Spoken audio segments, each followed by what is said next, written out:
ఈరోజు ఈ పునరుత్థాన దినములో ఈ ఆదివారం ఆరాధన దినములో మీ అందరూ కూడా సంతోషంగా ఉన్నారని నేను నమ్ముతున్నాను. దేవునికి స్తోత్రం, హల్లెలూయా. దేవునికి స్తోత్రం, హల్లెలూయా. ఈరోజు నీవు నేను కూడా ప్రభు యొక్క మహాకృపను బట్టి ఈరోజు ఇలా ఉన్నామంటే ఆయన యొక్క కేవలం ఒక ఉచితమైనటువంటి కృపలను నీవు నేను ఇలాగా ఉన్నాం. మీకు అందరూ కూడా తెలుసు, ఈ భయంకరమైనటువంటి కరోనా అనే ఈ మహా విపత్తును ప్రభు ఈ యొక్క లోకం మీదకి లేకపోతే ఈ భూమి మీదకి పంపించినప్పుడు అనేక మంది గనుడేమి గొప్పవారేమి ప్రతి ఒక్కరు కూడా మరణించి మట్టిలో వెళ్తున్నారు. కానీ వారికంటే నీవు నేనెంతో అందుకనే విలాప వాక్యములు 3వ అధ్యాయం 22వ వచనం ఎవరైనా తీస్తామని విలాప వాక్యములు 3వ అధ్యాయం 22వ వచనం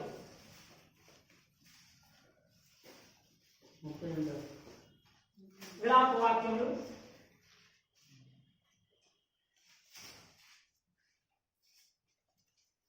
యెహోవా కృపగలవాడు, ఆయన వాత్సల్యత ఎడతెగక నిలిచినది గనుక మనము నిర్మూలము కాకున్నాము. అది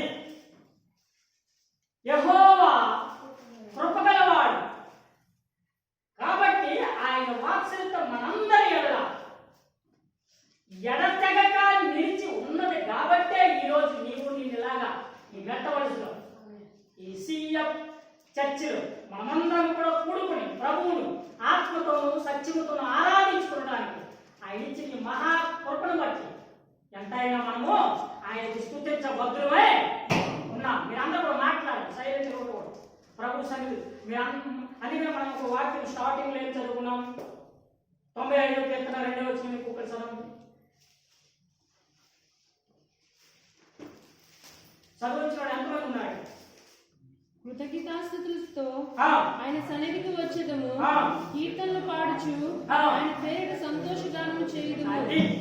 కృతజ్ఞతాస్తుతులతో ఆయన సన్నిధికి మనము వచ్చి ఆయన కీర్తించి కొనియాడాలి. దేనికి కొనియాడాలి? ఆయన మన పట్ల చేసిన మేలులు, ఆయన మన పట్ల చేసినటువంటి అద్భుత కార్యము. అన్నిటికంటే ఒక గొప్ప కార్యం ఏంటంటే నిన్ను నన్ను ఈ లోకం నుంచి వేరుపరిచి ప్రభు యొక్క సన్నిధిలోకి ఆయన తీసుకొచ్చాడు. కాబట్టి దానికి మనం ఎంతైనా కృతజ్ఞతాస్తుతులు చెల్లించబద్దులమైన. కాబట్టి ప్రభువుకి మనము ఈ మందిరంలోకి వచ్చినప్పుడు ఏ ఒక్కరు కూడా అశ్రద్ధగా అనాలోచనగా ఉండకుండా దేవుణ్ణి మనము మనస్ఫూర్తిగా అందుకనే ప్రభు యొక్క వాక్యంలో ఆత్మతోనూ సత్యంతో మనం ఏం చేయాలి? ఆయన్ని ఆరాధించాలి.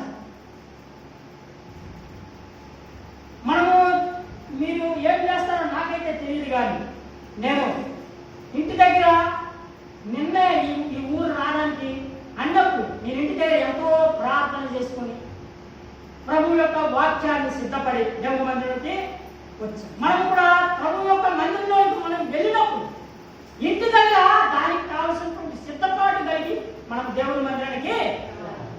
ఈరోజు మన అంశం ఏంటంటే, మన యొక్క చాప్టర్ ఏంటంటే, మనము దేవుని సన్నిధికి ఎలాగూ వెళ్ళాలి. ఏంటి మన అంశం? దేవుని సన్నిధికి మనం ఎలాగూ వెళ్ళాలి. ఇంకొకటి కూడా మన సమర్పణ దేవునికి ఇష్టమైనదిగా ఉన్నదా లేదా, ఈ రెండు కూడా ఈరోజు మన అంశాలు.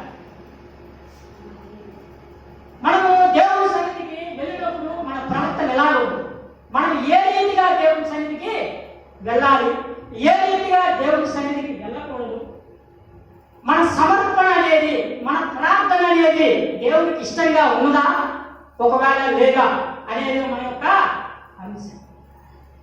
అందరం కూడా సమర్పిస్తాం, లేకపోతే అందరం కూడా ప్రార్థన చేస్తాం, అందరం కూడా దేవుని మందిరంలోకి వెళ్తాం. అసలు ఏ విధంగా దేవుని మందిరంలోకి మనము వెళ్ళాలి అనేది ఈరోజు మన యొక్క అంశం. 95వ కీర్తనలో మనం ఇప్పుడు చదువుకున్నట్టు ఎలా వెళ్ళాలి దేవుని సన్నిధి. ఫస్ట్ స్టార్టింగ్ మొదటి పాయింట్ ఏంటంటే 91వ కీర్తన కింద చదువు. కృతజ్ఞతాస్తుతులతో ఆయన సన్నిధికి వచ్చేదము, కీర్తనలు పాడుచు ఆయన పేరిట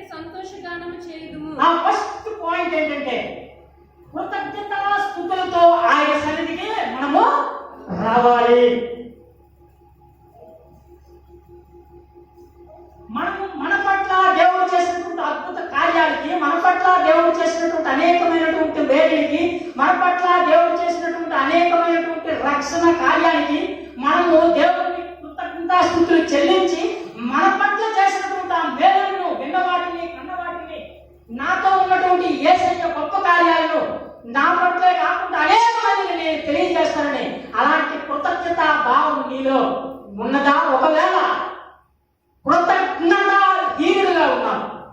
రెండు మాటలు, కృతజ్ఞత, కృతజ్ఞత. ఈ రెండింటికి అర్థాలు మీకు తెలుసలేదు. కృతజ్ఞత అంటే ఏంటి? కృతజ్ఞత అంటే దేవుడు చేసిన మేలును మనము గుర్తుపెట్టుకోవడం. కృతజ్ఞత అంటే మరిచిపోవడం. కాబట్టి మీకు అందరికి తెలుసో లేదో, మీకు అందరికి తెలిసిన వాక్యమే. ఒక 10 మంది కుష్ఠరోగులు ఉన్నారు.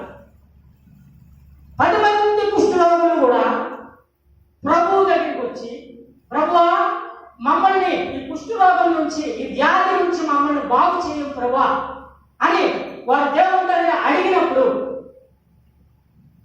దేవుడు వారిని స్వస్థపరిచి మిమ్మల్ని మీరు యాజకునికి కనపరచుకోండి అని చెప్పినప్పుడు వారి వ్యాధంతా బాగుపడ్డది. ఆ కుష్ఠు వ్యాధంతా పూర్తిగా తీసివేయబడ్డది. తిరిగి కృతజ్ఞత కలిగి దేవుడు చేసిన మేలులన్నిటిని కూడా వారు చెప్పడానికి తిరిగి మీరు వచ్చి యాజకుని కనపరచుకోండి అని చెప్పినప్పుడు ఆ 9 మందిలో ఒకే ఒక్కడు సమరయుడు వచ్చి దేవునికి కృతజ్ఞతాస్తుతులు చెల్లించాడు.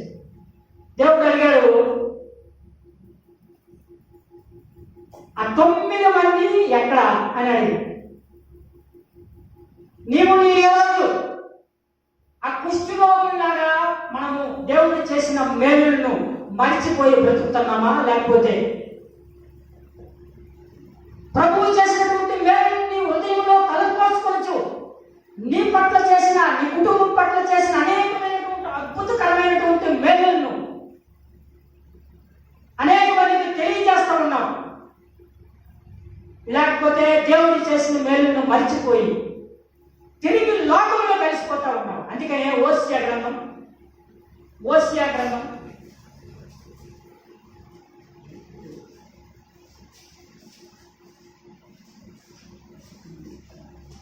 గ్రంథం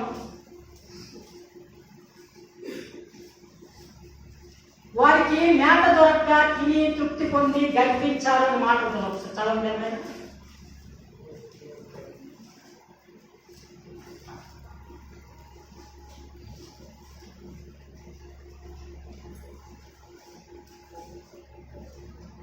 ఓసియా గ్రంథం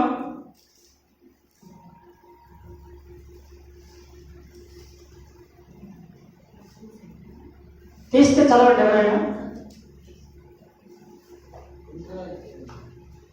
ఓసియా గ్రంథం వారికి మేత దొరకగా తిని తృప్తి పొంది మదించి గర్పించాలని ఉంటారు.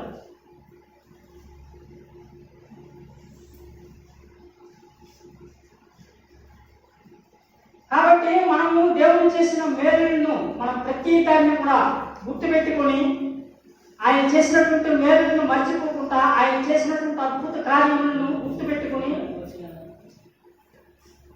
ప్రభు సన్నిధిలో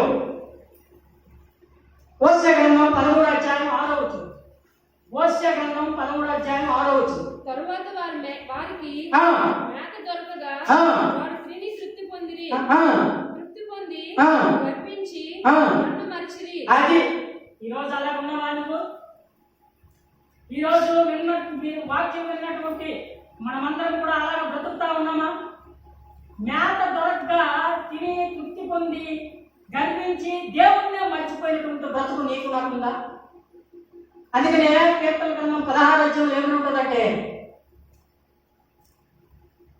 యెహోవాను విడిచి వేరొకరిని అనుసరించి వానికి శ్రమలే విస్తరిస్తాయని. దేవుడిని విడిచి నువ్వు ఒకప్పుడు దేవుడి మందిరంలోకి వచ్చి దేవుడు చేసినటువంటి అనేకమైనటువంటి అద్భుత కార్యములను నువ్వు గుర్తుపెట్టుకుని నీ పట్ల అనేకమైనటువంటి అద్భుత కార్యములు, నీ కుటుంబాన్ని, నీ యొక్క ఇంటిని, నీ యొక్క యావత్తును కూడా దేవుడు ఆశీర్వదించిన తర్వాత నీవు వాటన్నిటిని కూడా మర్చిపోయి నీవు తిని తృప్తి పొంది రక్షించి మరలా లోకంలో కలిసి ఆ కుష్ఠరోగులు 9 మంది కూడా దేవుడు చేసినటువంటి ఆ యొక్క అద్భుత కార్యాలను మర్చిపోయి లోకంలో కలిసిపోయారు. ఈరోజు నీవు నేను అలా ఉన్నామా? లోకం అంటే అర్థం ఏంటి చెప్పండి? లోకం అంటే అర్థం ఏంటి? లోకం అంటే శరీరాశ, నేత్రాశ, జీవపురం. ఇవి ఒకవేళ మనలో ఉన్నాయా?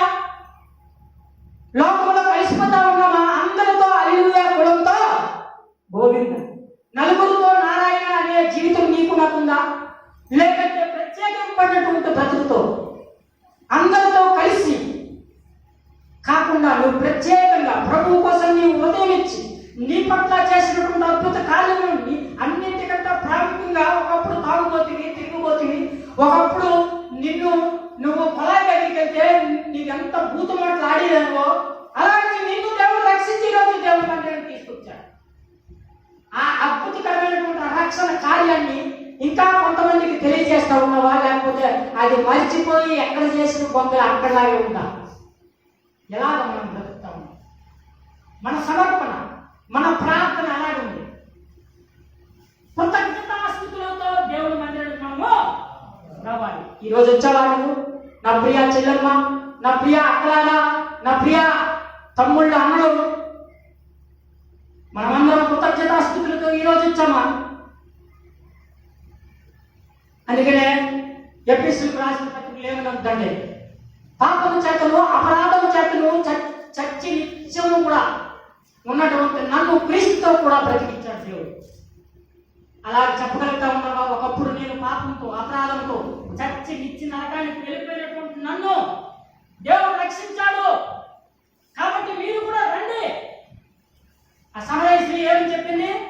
ఒకప్పుడు నేను ఇలాంటి వాడిని, ఒకప్పుడు నేను ఇలాంటి దాన్ని, కానీ నా దేవుడు నా పట్ల చేసిన అద్భుత కార్యాలు నాతో చేసినటువంటి ఆ యేసు ప్రభువుని మీరు కూడా చూడుతారు రండి అని ఊళ్ళోకి వెళ్ళి చెప్పింది. ఈరోజు అలా చెప్పగలుగుతా ఉన్నావా? మనం అలాంటి కృతజ్ఞత స్తుతులు దేవుడికి చెల్లించగలుగుతా ఉన్నాం. మనం ఒక్క ఆత్మయ తీసుకుని రాగలిగినటువంటి భక్తి నీకు నాకుందా? ఎలా మనం జీవిస్తా ఉన్నాం? ఒకసారి మన హృదయంతో మనం ఏం చేసుకోవాలి? ప్రశ్న వేసుకోవాలి. మన హృదయంతో మనం ప్రశ్న వేసుకోవాలి. మనం అనుకోవచ్చు, ఎవరు నన్ను చూడట్లేదు కదా అని మనం అనుకోవచ్చు. కానీ ఎవరు మనల్ని చూస్తారో దేవుడు చూస్తాడు. అందుకనే సామెతల గ్రంథం 15వ అధ్యాయం ఒక మాట ఉంటుంది, యెహోవా కన్నులు ప్రతి స్థలం మీద ఉండును, అవి చెడ్డవారిని మంచివారిని చూచుచుండు. యెహోవా కన్నులు ఈ మెట్ట వలస ఈ సీఎం మందిరం మీద నిలిచి ఉండాలి. ఇక్కడ ఉన్న విశ్వాసులు మమ్మల్ని ఎవరు చూడట్లేదు, లేకపోతే ప్రాణ వాక్యం చెప్తున్నటువంటి రమేష్ బ్రదరు, ఆ రమేష్ని ఎవరు చూడట్లేదని అనుకుంటే ఎవరు చూస్తా ఉన్నారు? దేవుడు చూస్తా ఉన్నారు. కాబట్టి ఆ భయం నీకు నాకుంది. దేవుని మందిరంలోకి వచ్చినప్పుడు కృతజ్ఞతా స్తుతులతో ఆయన చేసినటువంటి ఆ యొక్క కుష్టు వ్యాధి కలిగినటువంటి నిన్ను నన్ను రక్షించాడు కాబట్టి దానికి మనం కృతజ్ఞతాస్తుతులు చెల్లించి మనతో పాటు అనేక నూతన ఆత్మలు తీసుకుని వచ్చిన వ్యక్తులుగా మనం తయారవ్వాలి. ఈరోజు నీకు ఎలా బతుకుతా ఉన్నాం బాబు? మాట్లాడండి. అన్నిటికంటే ప్రాముఖ్యంగా మీకు అన్నిటికంటే మీకు ఎవరు చెప్తారో లేదు కానీ హబక్కూకు గ్రంథం తీయండి. హబక్కూకు గ్రంథం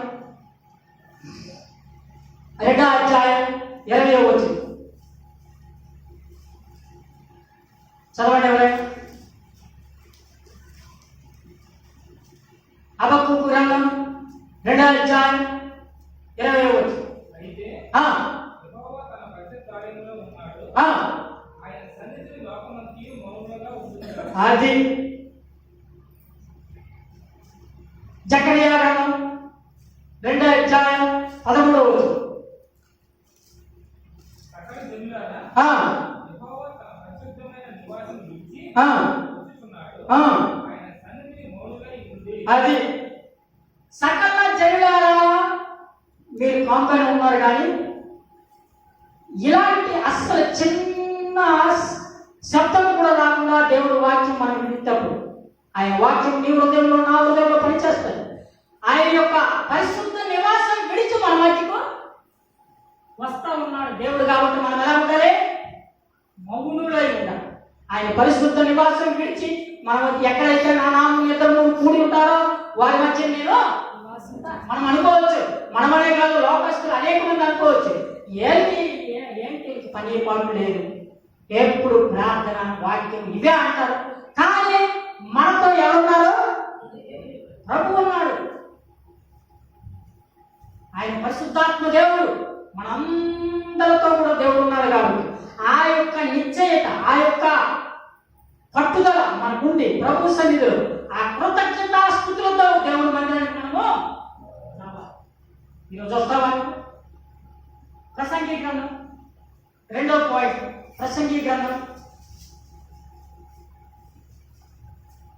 ఫస్ట్ పాయింట్ మనం ఎలా రావాలి? కృతజ్ఞతాస్తుతులు.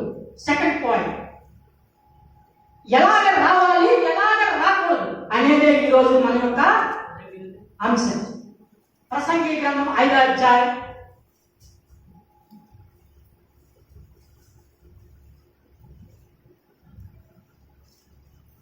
ఈసారి చదవండి. నీవు దేవుని మందిరమునకు పోవునప్పుడు నీ ప్రవర్తన జాగ్రత్తగా చూచుకొనుము. బుద్ధిహీనులు అర్పించినట్లుగా అర్పించుట కంటే సమీపించి ఆలకించుట శ్రేష్టము. అది చాలు. నీవు దేవుని మందిరానికి పోయినప్పుడు నీ ప్రవర్తన అంతా ఎలాగా చూసుకోవాలి? జాగ్రత్తగా చూసుకోవాలి. బుద్ధిహీనులు అర్పించినట్లు మీ బలులు. మన అంశం ఏంటని ముందు చెప్పాం. మనము దేవుని సన్నిధికి ఎలాగ రావాలి, ఎలాగ రాకూడదు, మనము దేవునికి సమర్పణ లేకపోతే ప్రార్థన లేకపోతే మన యొక్క అర్పణ ఎలాగ అర్పించాలి, ఎలాగా దానికి సెకండ్ పాయింట్ ఏంటంటే దేవుని మందిరానికి వెళ్ళినప్పుడు మన ప్రవర్తన యావత్ ఎలా చూసుకోవాలి? జాగ్రత్తగా చూసుకో. ఫస్ట్ది కృతజ్ఞతాస్తుతులతో రావాలి. మనము దేవుని మందిరానికి వెళ్ళినప్పుడు మన ప్రవర్తన జాగ్రత్తగా అంతేగాని కొంతమంది మీరందరూ మంచివాళ్ళు మీకు కాదు, కానీ కొన్ని చర్చిల్లో నేను చాలా దగ్గరికి వెళ్ళాను. కొన్ని చర్చిల్లో కొన్ని దగ్గరలా దేవుని మందిరానికి వెళ్ళినప్పుడు కూర్చున్నప్పుడు క్రమములు లేకపోతే ఫాస్ట్ గా వాక్యం చెప్తా ఉంటే అటు ఇటు మాట్లాడుకోవడం, ఆయన ఏం చేయగట్టిందా, లేకపోతే ఈ సెలవు తీసి ఇలాంటి జీవితం ఉంటే అలాంటి సమర్పణ లేకపోతే అలాంటి ప్రవర్తన దేవుడు లక్ష్య పెట్టడు, దేవుడు అంగీకరించడు. ఈరోజు మనం ఎలాగుంది, మన ప్రవర్తన ఎలాగుంది? దేవుని మందిరంలో దేవుని మందిరికి నీ వెళ్ళినప్పుడు నీ ప్రవర్తన యావత్తు కూడా జాగ్రత్తగా చూసుకోవాలి. ఇంకొక మాట కూడా అక్కడ చదవడమ్మా. నీవు దేవుని సన్నిధికి అలా అనాలోచనగా పలుకుటకు నీ హృదయమును పొరపడనీయక. దేవుని సన్నిధికి వెళ్ళినప్పుడు అనాలోచనగా మాట్లాడడానికి నీ హృదయం పొరపడనీయకము. అనాలోచనగా ఉండకు. కొంతమంది అది ఎందుకు ఆ పాయింట్ ఇప్పుడు చెప్తారండి. అనాలోచనగా కొంతమంది దేవుని వాటికి చెప్తా ఉంటే మైండ్ ఆబ్సెంట్, బాడీ ప్రెజెంట్ లాగా. మీరు అలాంటి వాళ్ళకి నేను అనట్లేదు, పాపం పడుతున్నాను.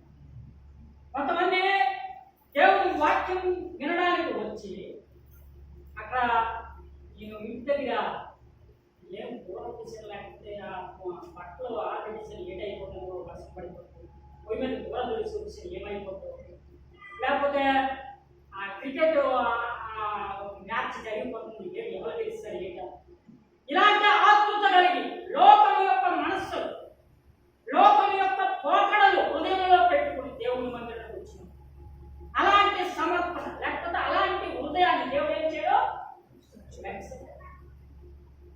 ఎలాగ రావాలి? ఫస్ట్ కృతజ్ఞతాస్తుతులతో మనము రావాలి.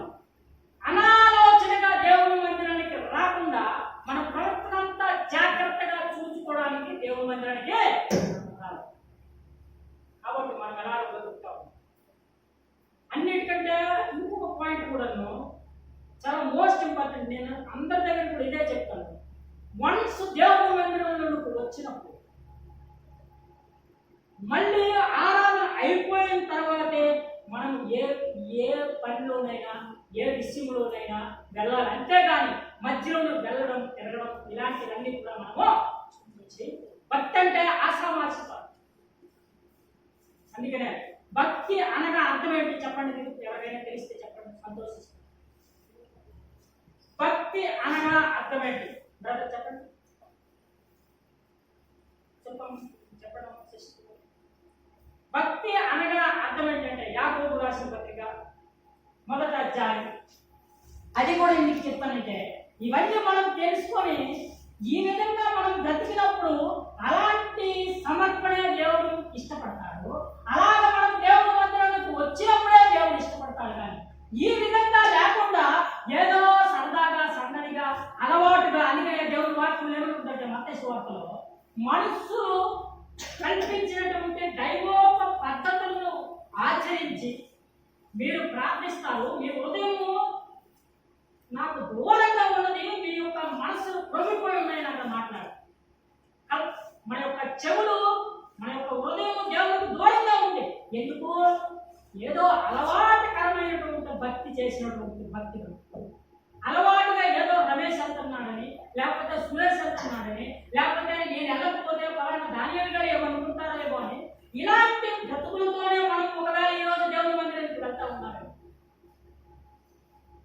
అలాగే మీరు ఉన్నారో లేదో నాకైతే తెలియదు. కానీ నీ హృదయంతో నీవు మాట్లాడుకో, నీ హృదయంతో నీవు దర్శించు, నీ హృదయంతో నీవు సొంత ఏదో దాన్ని ఏమంటారంటే సెల్ఫ్ ఎగ్జామినేషన్, స్వీయ పరిశీలన, నీకు నీవు ప్రశ్న వేసుకో. నేను అడిగితే నువ్వు చెప్పడం కాదు. కానీ నేను నా ఒంటరిగా ఉన్నప్పుడు, నా కుటుంబంలో ఉన్నప్పుడు నేను నా భర్తకు తగ్గట్టుగా నేను ఉన్నానా, నా భార్యకు తగ్గట్టుగా నేను ఉన్నానా, నా తల్లిదండ్రులకు తగ్గట్టుగా నేను బ్రతుకుతా ఉన్నానా అని ఇలాంటి ప్రవర్తన మన జీవితంలో వినయము విధేయత ప్రవర్తన అనేది బాగులేకపోతే నువ్వు ఎంత భక్తి చేసినా వ్యర్థం, ఎంత భక్తి చేసినా వ్యర్థమే. అందుకనే ఆత్మశుద్ధి లేని ఆచరణలు లేరా అని ఒక పద్యము. ఆత్మశుద్ధి లేని ఆచరణలు, ఈ యొక్క భక్తి, బైబుల్, ఈ వాక్యం, ఇవన్నీ కూడా ఏ ప్రయోజనమో నీ ఆత్మశుద్ధి చేసుకో. నీ ఆత్మలో ఉన్నటువంటి ఆ మలినమైనటువంటి బ్రతుకు, ఆ మలినమైనటువంటి జీవితము ఇంకా నీలో నాలో ఒకవేళ ఉందేమో, కృతజ్ఞతాహీనతగా కలిగినటువంటి బ్రతుకు, అనాలోచనగా ఉన్నటువంటి స్థితి, దేవుని మందిరము అనే ఒక ఆలోచన, దేవుని మందిరం అనే ఒక తలంపు నీకు నాకు లేకపోతే ఏం కూడా ప్రయోజనమో ఉండదు. అక్కడ చదవటమ్మా దేవుని ఎదుట ఆ పవిత్రమును ఆ నిష్కలంకమైన భక్తి ఏదనగా ఆ దిక్కులేని పిల్లలను ఆ అల్లరాండ్రులను ఆ ఇబ్బందిలో పరామర్శించుటయు ఆ అందులోక మాలిన్యము తన కంటకుండా ఆ తనను కాపాడుకున్నట్టే. అది యెహోవా మాలిన్యము తన కంటకుండా కాపాడుకోవడమే భక్తి. భక్తి పేరు పెట్టుకొని ఆ మాలిన్యమంతా కూడా ఉదయంలోకి తెచ్చిపెట్టుకుంటారు చాలా మంది. నేను చూసిన ఒక మందిని చూశాను. ఈవెన్ నేను కూడా దేవుడిని పూర్తిగా తెలుసుకోవడం ముందు ఇలాంటి భక్తి చేసిన వ్యక్తి వాళ్ళు. మీకు ముళం వారు తెలుసు కదా, అది ఒక చేప. బుర్ర చూపెట్టి చేపలాగే నేను చేపనంటారు, తోక చూపెట్టి నేను కూడా కోమన్. మనం అలా బ్రతుకుతూ ఉన్నాము. మనము యేసు ప్రభువుని నమ్ముకున్నాము. నేను యేసు ప్రభువుని నమ్ముకుని చాలా రోజుల బట్టి అనేకమైనటువంటి మీటింగులకి, అనేకమైనటువంటి క్రిస్మస్ ఆరాధనలకి, అనేకమైనటువంటి స్థితులకి నేను వెళ్ళానని చెప్పుకొని కూడా మరలా లోకంలో ఆచరించినటువంటి ఆచరణలో మనం బ్రతుకుతా ఒకవేళ ఉన్నామేమో ఈరోజు 2 నాలుగులు ధోరణి, స్వంతమ వైపే 2 ఆ పడవలో అడిగేస్తాం, ఈ పడవలో కూడా అప్పుడు హిందువుల్ని బాధ పెట్టాం, క్రిస్టియన్స్ కూడా బాధ పెట్టాం. అలాంటి స్వభావం ఒకవేళ ఇక్కడ ఉన్నటువంటి వారు ఎవరినైనా ఉందేమో, లేకపోతే ఒకవేళ లేకపోతే దేవుడికి స్తోత్రం. ఒకవేళ ఉంటే ఈ రోజు నువ్వు దేవుని దగ్గరకు చదువుతావా?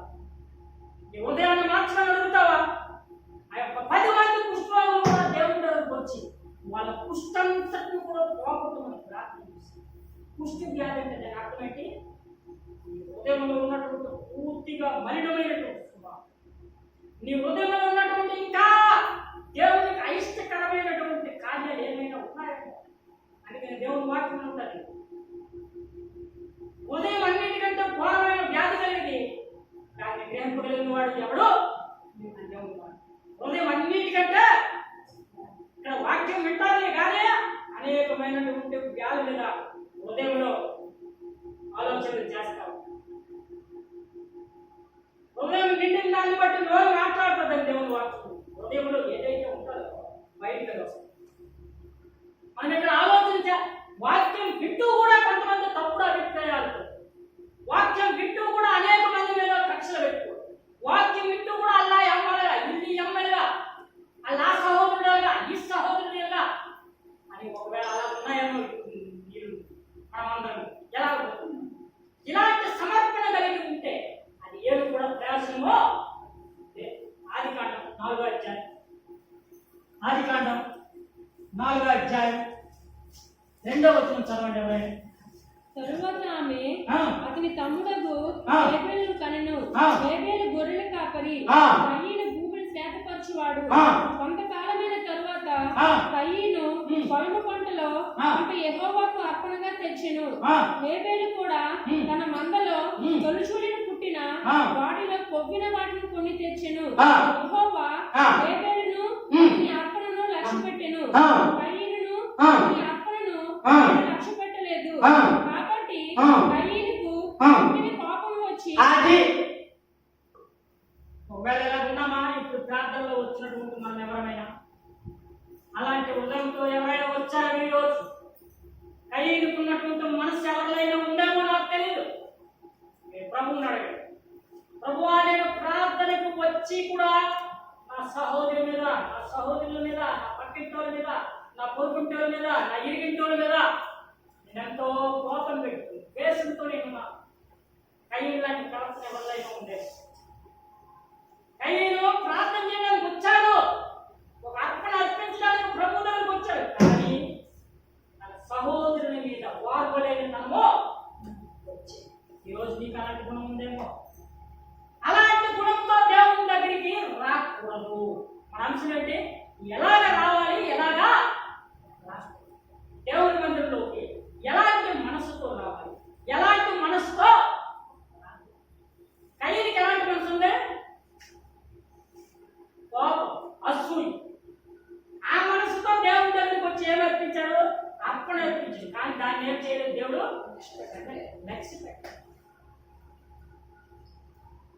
దేవుడి యొక్క వాక్యం నుండి విస్తారమైనటువంటి తైలము, విస్తారమైనటువంటి కానుకలు అవన్నీ ఇచ్చేసిన నాకేం ప్రయోజనం లేదు. కానీ విరిగి నలిగిన మనస్సే నాకు ఇష్టమైన బలి. ఆ విరిగి నలిగిన మనస్సు నీకుందా? విరిగి నలిగిన మనస్సు అంటే దాని అర్థం ఏంటంటే ఇలాంటి స్వభావాలన్నీ కూడా పూర్తిగా ప్రభువు దగ్గర నువ్వు ఒప్పుకొని పూర్తిగా ప్రభు దగ్గర నీ యొక్క పాపములను ఇలాంటి స్వభావాలన్నింటిని కూడా విడిచిపెట్టి దేవుని దగ్గరకు ప్రార్థన చేసి ప్రభువు నీ ప్రార్థన ఆలకించడానికి సిద్ధ మనసు కలిగినటువంటి దేవుడుగా ఉంది. ఈరోజు ఇస్తావా ఈ ఉదయాన్ని? కృతజ్ఞతాస్తుతులతో దేవుని మందిరానికి రావాలి. ఆ దేవుడు చేసినటువంటి అద్భుత కార్యములను అనేక మందికి తెలియపరిచి ఆయన మందిరంలోనికి అనేక మందిని నడిపించినటువంటి ఒక కుటుంబముగా అనేక మందిని ఆయన మందిరంలోకి ఒక తీసుకొచ్చినటువంటి ఒక సాధనంగా నీవులో ఉండాలి. రెండోది, దేవుని మందిరానికి వెళ్ళినప్పుడు అనాలోచనగా అశ్రద్ధగా ఉండకుండా మన ప్రవర్తన మనం ఏం చేసుకోవాలి? జాగ్రత్తగా చూసుకోవాలి. అందుకని సామెతల గ్రంథంలో ఒక మాట ఉంది, తన ప్రవర్తన విషయం అజాగ్రత్తగా ఉండేవాడు సంచును అని. నీ ప్రవర్తన విషయంలో అజాగ్రత్తగా ఉంటే చచ్చిపోవడం అంటే దాని అర్థం ఏంటంటే ఆత్మీయంగా పూర్తిగా దిగజారి. యోసేపు తన ప్రవర్తన విషయం ఎలా ఉన్నాడో జాగ్రత్తగా ఉన్నాడు. యోసేపు తన ప్రవర్తన విషయమై చాలా జాగ్రత్తగా ఉన్నాడు. ఆ స్త్రీ యోసేపుని పాపం చేయమని ఎంతో బలవంతం పెట్టి, ఇక్కడ ఎవరు లేరు ఇంట్లో, నిన్ను నన్ను ఎవరు చూస్తారు? రా పాపం చేద్దామని యోసేపుని బలవంతం చేసినాడు. యోసేపు ఒక మాట చెప్పాడు, నా దేవునికి విరోధంగా ఈ పాపం నేను ఎలా చేస్తాను అని దేవుడు యోసేపు ఒక తీర్మానం చేసుకోడు. అక్కడి నుంచి పారిపోయాడు. నేను అర్థమైతే పాపం నుంచి ఏం చేశాడు? పారిపోయాడు. ఈ రోజు నీకు నేను అలాగున్నాను, లేకపోతే పాపమును పట్టుకొని దేవుని మందిలోకి ఇంకా వస్తా ఉన్నాను. దేవుడికి ఇష్టం కాని కార్యాలు మార్కు సువార్త 7వ అధ్యాయం 21వ వచనంలో ఉన్నటువంటి ఆ కార్యాలన్నీ కూడా చదవండి ఎవరైనా. మార్కు సువార్త 7వ అధ్యాయం 21వ వచనం. లోపల నుండి ఆ. అనగా ఆ. మనుషుల హృదయంలో నుండి ఆ. దురాలోచనలను, ఆ. జారత్వములను, ఆ. దొంగతనములను, ఆ. నరహత్యలను, ఆ. వ్యభిచారులను, ఆ. లోకులను, ఆ. చెడుతనములను, ఆ. బుద్ధిమములను, ఆ. కామవికారములను, ఆ. మత్సరములను, ఆ. దేవదూషణయు, ఆ. అహంభావము, ఆ. అవివేకము ఆ. వచ్చును. అది లోపల నుండి అనగా హృదయంలో నుండి ఇవన్నీ వస్తా. వీటిని మనం ఏం చేయాలి? విడిచిపెట్టాలి. ఈరోజు అక్కడ మా 7వ అధ్యాయం 21 చాలా ఉన్నాయి. అవి లెక్క పెడితే ఎన్ని ఉంటాయో చూసుకోండి మీరే. అవి ఒకవేళ ఈరోజు మీ హృదయంలో ఉన్నాయా? కిందట మీటింగ్లు ఎంతమంది వచ్చారు? శ్రీకాకుళం మీటింగ్లకు ఎంతమంది వచ్చారు? నిద్రేనా? మీరు వచ్చారమ్మా? చాలా మంది ఉన్నారు. అది ఎంతో ఆశీర్వాదకరమైనటువంటి మీటింగ్. హృదయం యొక్క బొమ్మ పెట్టి దేవుని వాక్యం వివరించి అలాంటి కార్యాలు. కొంతమందిలో నెమలి లాంటి స్వభావం ఉంటారు. నెమలి దేనికి సాదృశ్యం? చెప్పండి, నెమలి దేనికి సాదృశ్యం? ఎవరు చెప్పారు? నెమలి గర్వానికి సాదృశ్యం. అలా మనం ఉన్నామేమో. ఈ స్వభావాలన్నీ కూడా జాగ్రత్త. దురాలోచనలు అంటే నీ ఆలోచన ఇక్కడే ఉంటుంది, మందిరంలోనే కానీ దాన్ని ఎలా పడగొట్టియాలా, ఇల్లు ఎలా కొలు తీసేయాలా, నాకంటే ఆడింటికి ఎక్కువ పెద్దోడైపోవడం, వాడింటికి ఎదుర్కోవడం అని ఆయన మీద ఎలాగైనా ఒక దురాలోచన చేసి వాడిని కిందకి తెలుస్తుందన్న దురాలోచన, అహంభావం, అవివేకం, దేవదూషణ, చాలా నిష్ఠకుండా అవన్నీ మన హృదయంలో ఉన్నాయేమో. అన్నింటినీ కూడా బయటకు తీసివేసి ఏబేలు లాంటి అర్పణ నీవు అర్పిస్తే దేవుడు ఆ అర్పణని ఏం చేస్తాడో అది లక్ష్య పెట్టి దానికి తగ్గట్టుగా నిన్ను చేస్తాడు. అలాంటి ప్రార్థన చేస్తాము. అందుకనే ఎస్సీ గ్రంథం చాలా ఇంపార్టెంట్, మోస్ట్ ఇంపార్టెంట్ వాక్యం. అది మీరు ఒకసారి ఆలోచన చేసి దాని మీద ఇంటికి వెళ్ళినప్పుడు చదవండి. ఎస్సీ గ్రంథం 16వ అధ్యాయం, ఎస్సీ గ్రంథం 16వ అధ్యాయం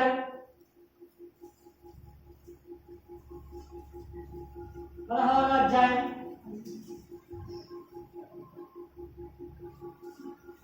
12వ వచనం. మోయాబీయులు ఆ. ఉన్నత స్థలమునకు వచ్చి ఆ. ఆయాసపడి ఆ. ప్రార్థన చేయుటకు ఆ. తమ గుడిలో ప్రవేశించినప్పుడు ఆ. వాటికి ఏమీ అది దొరకలేదు. మన అంశం ఏంటమ్మా? ముందు మళ్ళీ ఇక్కడికి వచ్చారు, ఎక్కడికైనా ఆ పాయింట్కి వచ్చారు. మన అంశం ఏంటి? దేవుని మందిరానికి ఎలా వెళ్ళాలి, ఎలాగా? మోయాబీయులు దేవుని మందిరానికి ఎలా వెళ్ళారు? అందరూ చెప్పాలి. దేవుని మందిరానికి మోయాబీయులు ఎలా వెళ్ళారు? ఆయాసంతో వెళ్ళి ఏం చేశారు? ప్రార్థన చేశారు. ప్రార్థన చేసిన తర్వాత ఏమైంది? వారికి ఏమియో. ఈరోజు అలా వచ్చారా దేవుని మందిరానికి? ఈరోజు నీవు ఒకవేళ అలా వచ్చావా? కొంతమంది బయట మీద కాకుండా ఆ చర్చిలో ఉన్న అదే పని. నేను చూసాను, చాలా సంఘాలకు వెళ్ళాను కాబట్టి నేను మీకు చెప్తా ఉన్నాను. ఆ మందిరంలో ఉన్నటువంటి ఆ సహోదరులకే పడదు. అలాంటప్పుడు దేవుని మందిరం అన్ని బైబిల్లో ఏమైనా ఉంటుందంటే మత్తయి సువార్త, ఎవరికైనా నీ సహోదరుని మీద ద్వేషం ఉంటే నీ ప్రార్థన అక్కడ వదిలిపెట్టేసి వెళ్ళి ఆ సహోదరునికి నీవేం చేయాలి? క్షమాపణ అడగాలి. అలా కాకుండా ఒకే చర్చికి వస్తాం, ఒకే వాక్యం వింటాం, ఒకే పాస్టర్ దగ్గర మనము తర్ఫీదు పొందుతాం. అలాంటి మనకే ఏంటి గొడవలు, కుట్రలు, కక్షలు. పాస్టర్ గారు ఆ కుర్రోడికి అయితే అన్ని పనులు చెప్తాను, నాకేంటి కూడా చెప్పండి. పాస్టర్ గారు ఆ సహోదరితోనే ఎక్కువ మాట్లాడుతున్నారు, మాకేమి చెప్పరు, ఈ సంఘంలో మాకు ఏమి చెప్పరు. మరి అలాంటప్పుడు ఈ సంఘానికి మేమెందుకు రావాలి అని అంటారు కొంతమంది. అంటే మీరు అలాంటి వాళ్ళని నేను చెప్పను. ఇలాంటి కొన్ని కార్యాలు జరుగుతూ ఉన్నాయి. ఈ మనసుతో ఒకవేళ ఈరోజు వచ్చామేమో, మోయాబీలు అలాంటి మనసుతోనే దేవుని మందిరానికి వెళ్ళారు. మోయాబీలు అలాంటి మనసుతోనే దేవుని మందిరానికి వెళ్ళి ఏం చేశారు? గుడిలో ప్రవేశించారు. గుడిలో ప్రవేశించిన తర్వాత కూడా వాళ్ళ హృదయంలో ఆయాసం పెట్టుకున్నారు. వాళ్ళ హృదయంలో ఆయాసం పెట్టుకుని ఆయాసంతోనే ప్రార్థన చేస్తారు. ఆయాసంతో ప్రార్థన చేస్తే వారికి ఏమి కూడా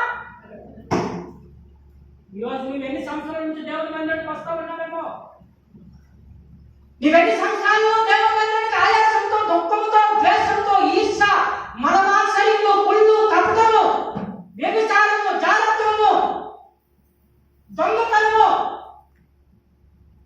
ఎవరు చూడట్లేదు కదా అనే ఒక తలంపు, ఇలాంటి మనసులతో ఇంకా దేవుని మందిరానికి వస్తా ఉన్నాయేమో. మోయాబీయులకు ఏమి కనబడలేదు, వారికి ఏమి ఆశీర్వాదం రాలేదు, వారికి ఏమి కూడా దొరకలేదు. నీకు కూడా ఏమి దొరకదు. నువ్వు ఎంతకాలం వచ్చినా ఎక్కడ వేసిన బొమ్మలు అక్కడే అన్నట్టు నీ స్వభావం కూడా మార్చుకోలేదు, ఏమి కూడా ప్రయోజనమో లేదు. మొట్టమొదటిది దేవుని సన్నిధిలోకి కృతజ్ఞతాస్తుతులతో మనము రావాలి. రెండోది దేవుని సన్నిధికి మనం వెళ్ళినప్పుడు మన ప్రవర్తన యావత్తు కూడా జాగ్రత్తగా చూసుకొని అనాలోచనగా పలకకుండా మన హృదయాన్ని త్వరపడనీయకుండా ఆచితూచి మాట్లాడి దేవుని మందిరంలో ఎలా ఉండాలి, ఎలా ఉండకూడదని మన స్థితులను మనము జాగ్రత్తగా కాపాడుకో. ఎలా మనం బతుకుతాం. మూడో అంశం తగ్గిపోతాం. ప్రభు యొక్క కృపను బట్టి మనము దేవుని సన్నిధిలోకి ఇలాంటి మనసులతో, ఇలాంటి బ్రతుకులతో మనం ఒకవేళ చూస్తే, ఈ రోజే ప్రభువా నా జీవితాన్ని, నా బ్రతుకును ఆ 10 మంది కుష్ఠరోగుల్లో వారికి చేసినటువంటి ఆ యొక్క అద్భుత కార్యాలని వారు మర్చిపోయారు. ఒకే ఒక్కడు తిరిగి వచ్చాడు. ఆ ఒకే ఒక్కడిలో నేను కూడా ఉండాలి ప్రభువా. నీవు చేసినటువంటి అద్భుత కార్యములను, నీవు చేసినటువంటి ఆశ్చర్య కార్యములను అన్నిటికంటే నా హృదయాన్ని బాగు చేయనాయా అని దేవుని దగ్గరికి ఈరోజు వచ్చి నువ్వు ప్రార్థన చేసినప్పుడు దేవుడిని మనవి ఆరాధించడానికి సిద్ధంగా ఉన్నాను. ఎబ్రియులకు రాసిన పత్రిక 10వ అధ్యాయం 22వ వచనం. ఎబ్రియులకు రాసిన పత్రిక 10వ అధ్యాయం 22వ వచనం. మనస్సాక్షికి కల్మషము తోచుకున్నట్లు ప్రోక్షింపబడిన హృదయములు గలవారు మనం నిర్మలమైన బతుకముతో స్నానము చేసిన శరీరము గలవారు ఉండి విశ్వాస విషయంలో సంపూర్ణ నిశ్చయత కలిగి యథార్థమైన హృదయముతో మనము దేవుని సన్నిధానమునకు చేరుదుము. అది అచ్చంపరలో చదవమ్మా. అచ్చంపర పాయింట్ కరెక్ట్ చదువు, అందరు విన్నట్టు చదవమ్మా. మనము దేవుని సన్నిధానమునకు చేరుదుము. యథార్థమైన హృదయముతో మనము దేవుని సన్నిధానమునకు చేరుదుము. అది మనము యథార్థమైనటువంటి హృదయముతో దేవుని సన్నిధానంకే రావాలి, చేరుదుము. మొట్టమొదటిగా కృతజ్ఞతాస్తుతులతో దేవుని మందిరానికి వచ్చి ఆయన కీర్తనలతోనూ సంతోష గానములతో ఆయన స్తుతించాలి. రెండోది, మనము దేవుని మందిరానికి వెళ్ళినప్పుడు మన ప్రవర్తన యావత్తు కూడా జాగ్రత్తగా చూసుకొని అనాలోచనగా ఉండకుండా దేవుని మందిరంలో ప్రవేశించాలి. మూడోది, యథార్థమైనటువంటి హృదయంతో దేవుని మందిరానికి రావాలి. దానికి ముందు మీ హృదయం ప్రోక్షించబడి కల్మషము లేని హృదయంతో దేవుని మందిరానికి వచ్చావా? ఈరోజు నీవు ఇంతకు వరకు ఎలా ఉండవు నాకు తెలియదు. దేవుడు చెప్పినటువంటి మాటలు ఈరోజు విన్నావు. నీ హృదయము బండబారేమో అనుకుంటా, ప్రభువా నేను కల్మషము లేని హృదయంతో ఈ రోజు నుంచి కూడా నీ మందిరానికి వస్తాను అని ప్రార్థన చేసి దేవుడు నీ హృదయాన్ని మార్చడానికి సిద్ధంగా యథార్థమైన హృదయంతో కావాలి. కొంతమంది యథార్థ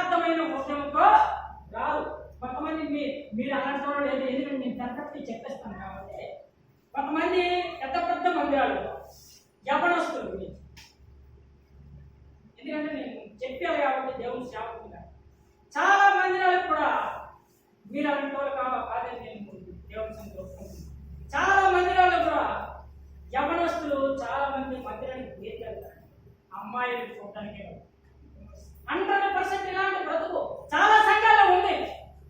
కొంతమంది ఏదో అలవాటుగా వెళ్తారు, కొంతమంది ఫాస్ట్ గా ఏమనుకుంటారో వచ్చి వాళ్ళకి వచ్చి ఏమమ్మా రాలేదని అడుగుతారేమని కొంతమంది. ఇలాంటి మనసులతో కాకుండా యథార్థమని హృదయంతో ప్రభువు నన్ను ఒకప్పుడు నేను పాపబోతుంది తిరిగిపోతుంది, ఒకప్పుడు నేను చాలా వ్యక్తమైనటువంటి బ్రతుకు కలిగినటువంటి వాడిని, అలాగే నన్ను దేవుడు రక్షించాడు కాబట్టి ఆయన మందిరంలోకి నేను వెళ్ళాలనే యథార్థమైన మనసుతో నీకు వస్తే దేవుడి యొక్క ఆ మనసును బట్టి దేవుడు ఎంతో సంతోషిస్తాడు. ఒకవేళ అలాగే లేవు కల్మసంతో, కొంతమంది కల్మసంతో కుళ్ళుతోని కుట్రతోని కయ్యను మనం చెప్పుకున్నట్టు కయ్యను అలాంటి హృదయంతో వచ్చాడు. చివరికి ఏం జరిగింది? తన అన్న మీద కోపం పెట్టుకుని ఏం చేశాడు? చంపేశాడు. నేను ఎంతమందిని చంపాను?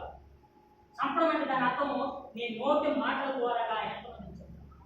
అందుకని బైబిల్లో ఉంటుంది, మితముగా మాట్లాడేవాడు శాంత గుణం గలవాడు అని ఉంటుంది. ఓర్పు గొప్ప ద్రోహ కార్యాలని చేస్తాదని ప్రసంగిక.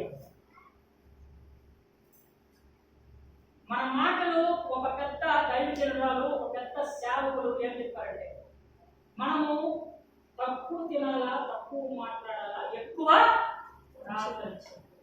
మనమేం చేస్తాం? మనందరం కూడా యేసు ప్రభువుని నమ్ముకున్నామని చెప్పుకున్నటువంటి వారందరం కూడా ఎక్కువ మాట్లాడతాం, ఎక్కువ తింటాం, తక్కువ.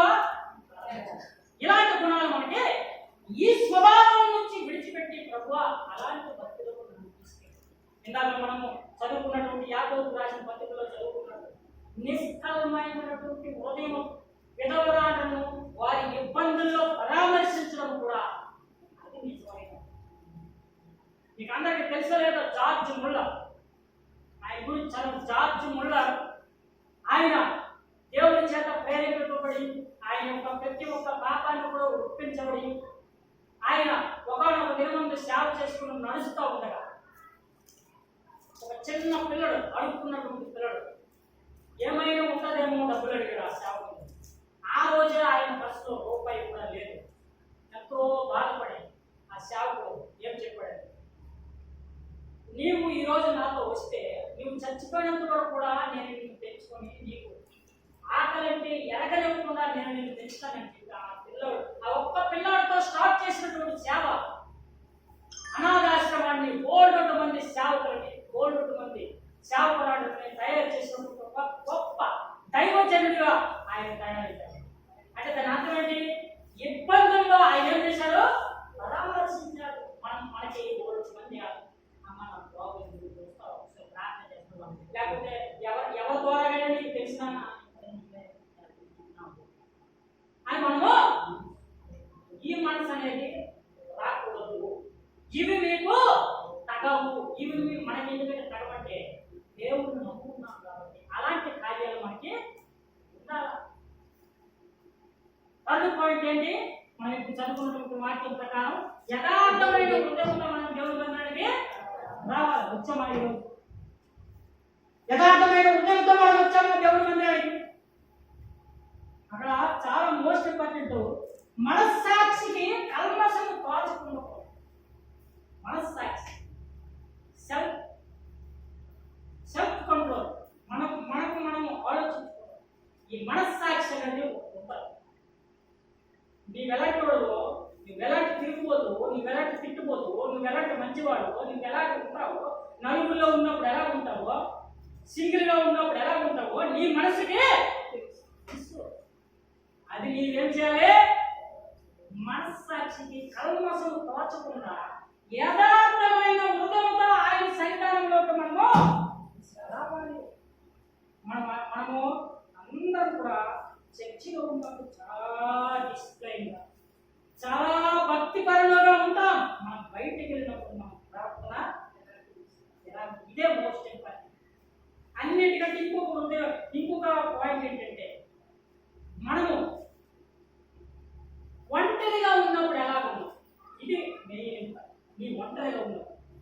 ఆఫీస్కి వెళ్ళినప్పుడు, నీవు ఒంటరిగా ప్రయాణం చేసినప్పుడు నీ తలంపులు, నీ ఆలోచనలు, నీ చూపులు, నీ యావత్తు, నీ బ్రతుకు యావత్తు కూడా ఎలా ఉన్నది, మనం ఎలాగ బ్రతుకుతా ఉన్నాం అనేది మోస్ట్ ఇంపార్టెంట్. అందరితో ఉన్నప్పుడు ఎందుకంటే ఈ సహోదరుడు మంచివాడు కాదని అనుకుంటారేమో అని. అందుకనే యాకోబు రాసిన పత్రికలో ఏమనుకుంటాడు, చదవమ్మా ఒకసారి. యాకోబు రాసిన పత్రిక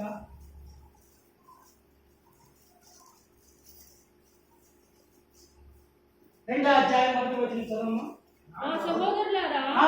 మహిమా స్వరూపియగు మన ప్రభు అయిన ఆ. యేసుక్రీస్తు గూర్చిన ఆ. విశ్వాస విషయంలో ఆ. మేమాటము గలవారమై ఉండకుడి. కరెక్ట్ చదవాలి. మేమాటము గలవారై మోమాటము గలవారై ఉండబడి, దాన్ని మన భాషలో మగమాటం అంటారు. మగమాటం అంటే తెలుసు కదా, ఏమనుకుంటారేమో సహోదరి ఒకసారి మా మీద చెప్పనుకో, నా మీద ఏమో అనుకుంటారేమో. ఇలాంటి మగమాటం అనేది ఉండకుండా విశ్వాస విషయంలో యథార్థమైనటువంటి హృదయంతో మనం ఎప్పుడైతే ప్రవర్తిస్తామో, అలాంటి యథార్థమైన హృదయంతో మనం దేవుని మందిరంలోకి కయ్యలో దేవుని మందిరానికి ఎలా వెళ్ళాడు? ఆయాసంతో, దుఃఖంతో, కోపంతో, పగతో, ఈర్ష్యతో వెళ్ళాడు. చివరికి ఆ కయ్య ఏమైపోయాడు? దేశదేముడు అయిపోయాడని అక్కడ మనం చదువుతాం. అలాగా అధ్యాయం అంతా చదువుకుంటే దేశదేముడు అయిపోయాడు. అక్కడ ఒక ముద్ర వేసేసి ఈ ఈ వ్యక్తిని ఎవరో కూడా ముట్టకండి, చాలా దరిద్రుడని ఆ ముఖం మీద రాసి అలా ఒకవేళ ఉండాలని ఇష్టపడతా ఉన్నావా? లేకపోతే ఏ పేరు లాంటి ఆత్మను అర్పించడానికి ఇష్టపడతావా? మొట్టమొదటి పాయింట్, దేవుని మందిరంలో మనము కృతజ్ఞతాస్థుతులతో ఆ కుష్ఠరోగులకు చేసినటువంటి అద్భుత కార్యాలు నీకు నాకు కూడా చేసేది కాబట్టి వాటిని మన యొక్క హృదయంలో తలపరుచుకుంటాం. అందుకనే యోగస్వార్తలో తల్లి అయిన మరియా ఆ మాటలన్నీ కూడా హృదయంలో తలపోసుకుంటూ భద్రం చేసుకుంటాను. అక్కడ వాక్యం మన హృదయంలో వాక్యాన్ని భద్రం చేసుకుని ఆయన చేసినటువంటి మేలులో అద్భుత కార్యం గుర్తెరి విన్న వాటిని, కన్న వాటిని, నాతో ఉన్నటువంటి ఆ యేసయ్యను వచ్చి చూడండి అని ఆయన కోసం నీవు అనేక మందికి సువార్త చెప్పినటువంటి ఒక స్త్రీగా, సువార్త చెప్పినటువంటి ఒక పురుషులుగా నీవు నేను మనము కృతజ్ఞతాస్థితిలో దేవుడి మందిరానికి రావాలి. రెండోది, మన ప్రవర్తన యావత్తు కూడా జాగ్రత్తగా చూసుకోవాలి. నీ ప్రవర్తన ఎలా ఉందో లేదో నీకే తెలుసు. అయితే మన చదువు మనస్సాక్షి కల్మషం ఉండకుండా నా ప్రవర్తన ఎలా ఉంది, నేను మనుషుల దగ్గర ఒకలాగా, దేవుని దగ్గర ఒకలాగా, అలా ఒకవేళ ఉన్నావేమో. రెండు స్వభావం, ఒకవేళ రెండు స్వభావాలు ఉంటే ఒక కత్తిలో రెండు బదులు ఇమ్మడలేవు. అలా ఒకవేళ ఉన్నాయేమో. దేవుడు దెయ్యము అంటే రెండు ఉంటారు, ఏదో ఒకటే నీకు ఎంచుకో. అయితే మరణ మార్గము, జీవ మార్గం, అందుకని దేవుని వాక్యం ఇర్మియా గ్రంథంలో నీ ఎదుట మరణ మార్గము, జీవ మార్గము నేను రెండు ఉంచాను. ఏది కావాలో రెండే రెండు కాదు, ఒకటి పరలోకం, ఒకటి నరలోకం. ఏ లోకం కావాలో మానవా, రెండే రెండు. ఆ దారిలో ఏ దారి కావాలో కోరుకో మానవ. నీ ఎదుటే దేవుడు ఉంచాడు. జాగ్రత్తగా ప్రియ సహోదరి సహోదరుడు, మరణ మార్గము మన ఎదుటి ఉంచాడు, జీవ మార్గము దేవుడు మన ఎదుటి ఉంచాడు. ఏ మార్గం కావాలో. అందుకనే ఎస్సీ గ్రంథంలో ఈడియా గ్రంథంలో ఏమనుకుంటుందంటే, ఇదే మార్గము, దీని నుండి నడుచుడి పురాతన మార్గం మీద అడిగి దానిని తెలుసుకోవాలని అంటారు. ఆ వాక్యం తీయడం వాక్యం నేను మరి ఎక్కువ చెప్పను, త్వరలో ముగిస్తాను. కొద్దిసేపు నేను నా యొక్క వాక్యాన్ని ముగింపు తీసుకొని వస్తాను. ఇర్మియా గ్రంథం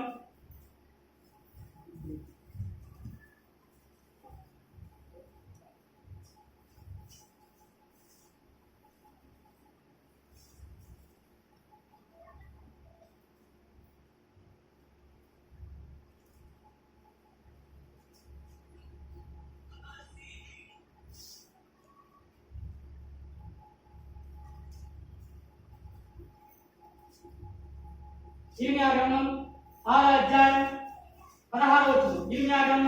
6వ అధ్యాయం 16వ వచనం. యెహోవా ఇలాగ సెలవిచ్చుచున్నాడు, ఆ.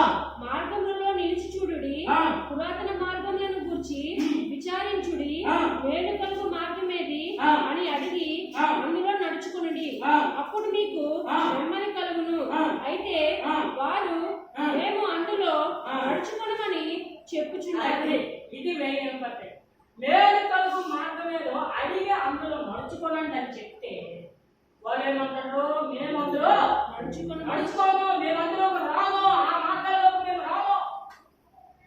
దేవుని సేవకుడు ఎంతో ప్రయాసపడి ప్రతి ఆదివారము ప్రతి ఒక్క ఉపవాస ప్రాంతంలో దేవుని యొక్క వాక్యాన్ని మీరు ఎలా ఉందండి అలా ఉందని చెప్పినప్పుడు ఆ మార్గాలు మాకొద్దు, మా జీవితం మాదే అని అక్కడ మేలు కలుగు మార్గమేదో అడిగి తెలుసుకుని అందులో నడవండి అని చెప్తే ఆ మార్గం మాకు ఉంటానండి. మనం ఏం చేయాలి? మేలు కలుగు మార్గమేదో అందులో అడిగి తెలుసుకోవాలి. ఎవరిని అడగాలి? అడిగేవాడిని. ప్రభు నీవేమైనా పని చేస్తే ఆ పని చేసినప్పుడు ప్రభు ఈ పని చెయ్యాలా ఉంటాం, నేను ఈ మార్గాల్లో వెళ్తా ఉన్నాను, ఈ మార్గం మంచిదా చెడ్డదా అని దేవుని యొక్క వాక్యం ద్వారాగా దేవుని సేవకుల ద్వారాగా మనం అడిగినప్పుడు దేవుడు నీకు తెలియజేసి ఆ మార్గాల్లో నేను అందుకనే మీకు సండే స్కూల్లో చిన్న పాట ఉంటుంది. బండి డ్రైవర్ యేసుడైతే తిన్నన మార్గాల్లో నడిపిస్తాడు, బండి డ్రైవర్ సాతానుడైతే వంకర మార్గాల్లో. ఈ డ్రైవర్ ఎవరు? నీవు ప్రయాణించిన మార్గం ఎలాంటిది? నీవే మార్గం గుండా దేవుని మందిరానికి వస్తా ఉన్నావు. మేలు కలుగు మార్గమేదో అడిగి అందులో యథార్థమైనటువంటి ఉద్యమంతో యథార్థమైనటువంటి మార్గంతో మనం దేవుని మందిరంలోకి రావాలా.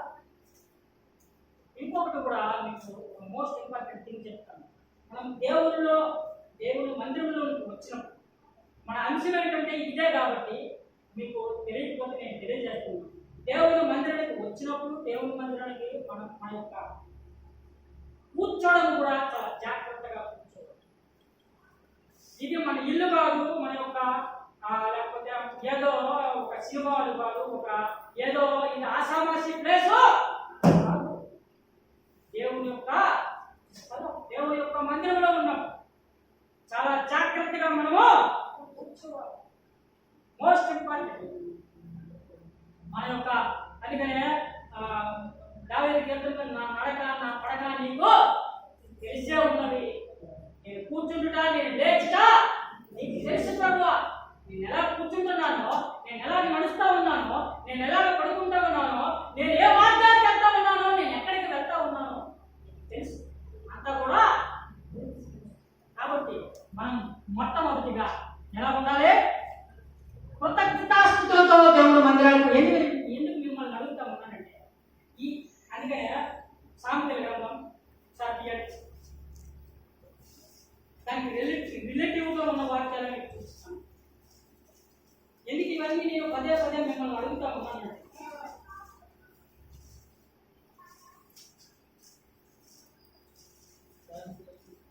సామెతల గ్రంథం 29వ అధ్యాయం 18. సామెతల గ్రంథం 29వ అధ్యాయం 18. దైవోక్తి లేని ఎడల జనులు కట్టులేక తిరుగుదురు. అది దేవోక్తి లేని జనులు కట్టులేక తిరుగుతారు. అదేంటి నేను తీసానంటే ఆ వాక్యం మీకు చూపెట్టానంటే ఇవన్నీ కూడా మన హృదయంలో ఉంచుకోకపోతే, మన హృదయంలో ఇవన్నీ కూడా తలపోసుకొని వీటన్నిటిని కూడా గుర్తు పెట్టుకోకుండా ఉంటే దేవుడు వాక్యం లేకపోతే ఏమవుతుంది? కట్టులేక మనము ఆ వాక్యం కానీ నీకు నాకు తెలియకపోతే నేను ఎక్కడ ఉండేదానో ఈ పాట మనం ఎక్కడ బ్రతికినట్టు ఏ సినిమా వాళ్ళు, ఏ వేకాట్లో, ఏ తాగుడు వ్యసనాలతో బ్రతికినటువంటి మనము ఈ రోజు ప్రభు సన్నిధిలో ఉన్నామంటే కేవలం అది ఎవరి యొక్క వీటిని మనం ఏం చేసుకోవాలి? మన హృదయంలో మీకు అలవాటు ఉంటే మంచి అలవాటు ఏంటంటే దేవుడు వాక్యం చెప్పినప్పుడు ఒక పెన్ను మీద పుస్తకం పెట్టి రాయడం కూడా చాలా మంచిది. ఇలా ఉన్నప్పుడు దాని యొక్క ఎందుకు నేను చెప్తా ఉన్నానంటే ఇది నీవు గుర్తుపెట్టుకుని మళ్ళా ఇంటికి వెళ్ళినప్పుడు ఒకసారి దాన్ని తిరగేస్తావు. ఈరోజు ఏంటి అసలు దేవుడు ఏ వాక్యంతో నా హృదయంతో మాట్లాడాలి, అసలు నేను ఎలా ఉండాలి? ఇంతకుముందు దేవుని మందిరానికి వెళ్ళినప్పుడు ఏదో ఉద్యోగం చేలో పెడుతున్నట్టు కొన్ని మందిరాల్లో మీకెందుకు చెప్తా ఉన్నానంటే తెలుసుకోవాలి. మనం అందరం కూడా దేవుని యొక్క సన్నిధిలో ఉన్నామంటే, దేవుని మందిరంలో ఉన్నామంటే ప్రతి ఒక్కటి కూడా చాలా చక్కగా తెలుసుకోవాలి. దేవుని మందిరంలో కొన్ని మందిరాలు చూసాను. మందిరంలో ఆడవాళ్ళు మగవాళ్ళు కూడా అందుకుండా కలిసిపోయి కూర్చుంటారు. అలాగే ఎందుకు కూర్చోకూడదంటే దాని వలన కొన్ని రాంగు తలంపులు, కాబట్టి ప్రత్యేకింపబడే ఆడవాళ్ళు వేరే మగవాళ్ళు వేరే. కొన్ని మందిరాల్లో నేను దళైపేటని పార్వతీపురం విజయనగరం జిల్లా, ఇది శ్రీకాకుళం జిల్లా, విజయనగరం జిల్లా పార్వతీపురం బెత్రపాడు అని ఒక ఊరు ఉంటుంది. ఆ సంఘంలోకి ఒక రోజు వాక్యం చెప్పడానికి వెళ్ళినాం. ఆ పాస్టర్ గారు ఆహ్వానించారు. ఆ యొక్క మందిరంలోకి వెళ్ళి వాక్యం చెప్పినాం. వాక్యం చెప్పకముందు నేను కింద కూర్చొని గమనించాను. పాస్టర్ గారు ప్రార్థన చేసుకుంటే ఆరాధన నడిపిస్తూ ఉంటే ఎవరికి వాళ్ళు యమునాకి అన్నట్టు ఎవరికి నచ్చినట్టు వాళ్ళు సెల్ ఫోన్లు తీసుకోవడం, నచ్చినట్టు మాట్లాడుకోవడం ఇలాగ చేస్తూ ఉన్నారు. అది దేవుడికి ఇష్టమైన పని. అందుకని కొరింథీయులకు రాసిన పత్రిక ఏముందంటే ఆ వాక్యం మీకు చెప్పను కానీ, అంటే అధ్యాయం మీకు చెప్పను కానీ వాక్యం ఏంటంటే దేవుడు సమాధానానికి కర్త కానీ అల్లరికి కర్త కాదు. ఏదో ఇక్కడ అందుకనే దేవుడు కూడా ఆ దినాల్లో ఆ మందిరంలోకి వచ్చి చూసినప్పుడు మందిరంలో అంతా ఎలా ఉంది, గర్భిణీ పరిస్థితుల్లో ఉన్నప్పుడు నా దేవుని మందిరాన్ని మీరు ఎలా రూపం మార్చి వారికి వ్యాపారం చేసినటువంటి మందిరంలో ఎలా చేస్తారు అని దేవుడు మాట్లాడారు. ఈరోజు మీతో మాట్లాడితే దానికి సమాధానం ఏం చెప్తారు? ఈ యొక్క భూమి మీద ఉన్నటువంటి మందిరం కాకుండా నీ ఉదయం అనే మందిరం. అందుకనే కొరింథీయులకు రాసిన పత్రిక 6వ అధ్యాయం ఏమంటుందో, మీరు మిలికట్టి అనబడిన వారు, మీరు మీ సొత్తు కాదు, మీ యొక్క దేహము దేవుని ఆలయమై ఉన్నదని మీరు ఎరిగినా ఎవరైనాను ఆలయాన్ని పాడు చేస్తే నేను వారిని ఏం చేస్తానో పాడు చేస్తాను. నీ ఆలయాన్ని ఒకవేళ పాడు చేస్తూ ఉన్నావా? దేవునికి ఆలయముగా లేకపోతే దేవునికి మందిరముగా ఉన్నటువంటి యొక్క హృదయాన్ని ఇవన్నీ ఇందాక మనం చదువుకున్నటువంటి ఆ 7వ అధ్యాయం 21వ వచనంలో ఉన్న వాటన్నిటితో నింపుకున్నావా? రా ప్రభు దగ్గరికి, ప్రభు నీతో మాట్లాడు. ప్రభు మాట్లాడినప్పుడు దేవుని యొక్క మాటలకు నీవు శ్రద్ధ చూపు, దేవుని మాటలకు నీవు ఆసక్తి చూపు, దేవుని మాటలకు నీవు లోబడి నీ హృదయాన్ని దేవుడికి ఇస్తావా? చివరగా ఒక వాక్యం చూసుకుని ఎబ్రియులకు రాసిన పత్రిక 4వ అధ్యాయం 12వ వచనం. ఎందుకనగా ఆ. దేవుని వాక్యము ఆ. సజీవమై ఆ. బలము గలదై ఆ. రెండంచులు గల ఆ. ఎటువంటి ఉమ్. ఖడ్గము కంటెను ఉమ్. వాడిగా ఉండి ఆ. ప్రాణాత్ములను ఆ. కీళ్లను ఆ. మూలుగులను ఆ. విభజించినంత మట్టుకు ఆ. కూర్చు ఆ. హృదయం యొక్క ఉమ్. తలంపులను ఉమ్. ఆలోచనలను ఆ. బోధించుచున్నది. ఆ. మరియు ఆ. ఆయన దృష్టికి ఆ. కనబడని ఆ. కష్టము ఆ. ఏమీ లేదు. అది ఆయన దృష్టికి కనబడం ఏదీ లేదు. కాబట్టి ఆ రెండంచుల వాడి అయినటువంటి ఖడ్గము లాంటి ఆ యొక్క వాక్యాన్ని నువ్వు చూపిస్తే ఇస్తావా? ఈరోజు మొట్టమొదటిగా నేను ఎందుకు అన్నిసార్లు అడుగుతామని ఈ వాక్యం మనకు గుర్తుండాలి. ఎప్పుడైతే వాక్యం గుర్తుంటుందో నువ్వు పాపం చేయడానికి ఇష్టపడవు. మీకు చిన్న ఉదాహరణ, నేను దేవుడిని నమ్ముకోను, పూర్తిగా దేవుడి సేవలు లేకపోతే దేవుని యొక్క ఆ యొక్క పూర్తిగా దేవుడిలోకి లేని నమ్మకం ముందు కొన్ని చిన్న చిన్న తప్పులు చేయడానికి అవకాశం ఉన్నప్పుడు ఆ తప్పు చేయడానికి వెళ్ళినప్పుడు కూడా దేవుడు వాక్యం ద్వారా దేవుడు నాతో మీకు అలా జరిగిందో లేదో కొన్నిసార్లు నేను సినిమాకి వెళ్ళాలని ఆలోచన చేసినప్పుడు అప్పుడు దేవుడు నువ్వు దేవుని వాక్యం చెప్తావు కదా, దేవుని యొక్క వాక్యం చదువుతావు కదా, చాపలు ఇవన్నీ పరుస్తావు కదా, అలా చేయొచ్చా అని దేవుడు నాతో పరిశుద్ధాత్మ దేవుడు మాట్లాడాడు. అందుకనే ఆ వాక్యం మీకు తీసి చదివించాడు. దేవోక్తి లేకపోతే జనులు ఏం చేస్తారో దేవుని యొక్క వాక్యం ఉంటే, పరిశుద్ధాత్మ దేవుడు నీ ఉద్యమం ఉంటే, ఆ స్థలంలో నుంచి దేవుడు నిన్ను బయటికి రావు. ఎప్పుడు ఆ వాక్యం నీ ఉద్యమంలో ఉంచుకుంటావా? ఈరోజు దేవుని మందిరానికి ఎలాగ రావాలి, ఎలాగ రావాలి? ఏ మనసుతో వచ్చావు? ఆయాస మనసుతో మోయాబీయులు వచ్చారు. నీవు ఈరోజు ఏ మనసుతో వచ్చావు? మోయాబీయులు ఆయాస మనసుతో బ్రతికి వచ్చారు ప్రభా నీ మందిరంలోకి. నేను అలాగే వచ్చాను ఒకసారి ప్రార్థన చేస్తాను ప్రభు దగ్గర. ఇంకొక చివరిగా ఎబ్రియులకు రాసిన పత్రిక 4:16. ఎబ్రియులకు రాసిన పత్రిక 4:16. గనుక మనము కనికరింపబడి సమయోచితమైన సహాయం కొరకు కృప పొందినట్లు ధైర్యముతో కృపాసనము నందుకు చేరుదుము. అది మనము కనుక మనము కనికరింపబడి సమయోచితమైన సహాయం కొరకు ధైర్యముతో కృపా ఆశ్రయం వద్దకు వచ్చి చేరుదము. ముందుగా కృతజ్ఞతాస్తులతో ఆయన మందిరానికి రావాలి. రెండోది మన ప్రవర్తన యావత్తు జాగ్రత్తగా చూసుకుని అనాలోచనగా ఉండకుండా ఆ మందిరానికి మనం రావాలి. మూడోది మనస్సులో హృదయంలో కల్మషం లేకుండా యథార్థమైన హృదయంతో దేవుని మందిరానికి రావాలి. నాలుగోదిగా ఏమైనా ఇంట్లో చదువుకుని ఎలా ఉండాలి? కనికరింపబడి సమయోచితమైన సహాయం కొరకు ధైర్యంతో కృపాసనం వద్దకు వచ్చి ప్రార్థన చేయాలి. ఈరోజు అలా వస్తామమ్మా. ఆ చివరి మాట కనుక కనికరింపబడి సమయోచితమైన సహాయం, సమయానికి అవసరమైనటువంటి సహాయం ఎవరి దగ్గరికి వెళ్ళాలి? మనం కొంతమంది ఏదైనా కష్టం వచ్చినా, ఏదైనా ఇబ్బందులు వచ్చినా మనుషుల దగ్గరికి వెళ్తాం. వెళ్ళొద్దని నేను చెప్పడం కాదు, కానీ దానికంటే ముందుగా మనం ఎవరి దగ్గరికి రావాలి? వస్తామా? అందుకనే దేవుని యొక్క వాక్యం తెలియదు. కానీ ఆ దైవజనుడికి పాదములలో జబ్బు పుట్టింది. తనకి చాలా ఘోరమైన వ్యాధి వచ్చింది. ఆ వ్యాధి వచ్చిందని ప్రభువు దగ్గర ప్రార్థన చేయకుండా నా యేసు ప్రభు నన్ను ఈ రాజ్యానికి ఒక రాజుగా చేశాడు కాబట్టి నా దేవుని దగ్గరికి వెళ్ళి నాకు వచ్చినటువంటి వ్యాధిని బట్టి, నాకు వచ్చినటువంటి బాధను బట్టి, నాకు వచ్చినటువంటి ఒక కష్టం బట్టి, నాకు వచ్చినటువంటి ఇబ్బందులు బట్టి నేను ఆయన దగ్గరికి వెళ్ళి విచారణ చేస్తాను, ఆయన దగ్గరికి వెళ్ళి ప్రార్థన చేస్తాను అని తెలుసుకోకుండా ఆయన ఎవరిని సంప్రదించాడో? వైద్యుడిని సంప్రదించాడు. ఎప్పుడైతే వైద్యుడిని సంప్రదించాడో తన బాధములలో జబ్బు పుట్టేసి ఏమైపోయాడో? చచ్చిపోయాడు. ఈరోజు నువ్వు ఎవరి దగ్గరికి వెళ్తావు? దేవుడిని వెనక్కబెట్టి నువ్వు ఎక్కడెక్కడికో వెళ్తా ఉన్నావా? లేకపోతే దేవుడిని ముందు పెడతావు? మోస్ట్ ఇంపార్టెంట్ థింగ్ ఏంటంటే మనము వెనక నడవాలా? మన ముందు ఎవరిని పెట్టాలా? ప్రభువుని పెట్టాలా?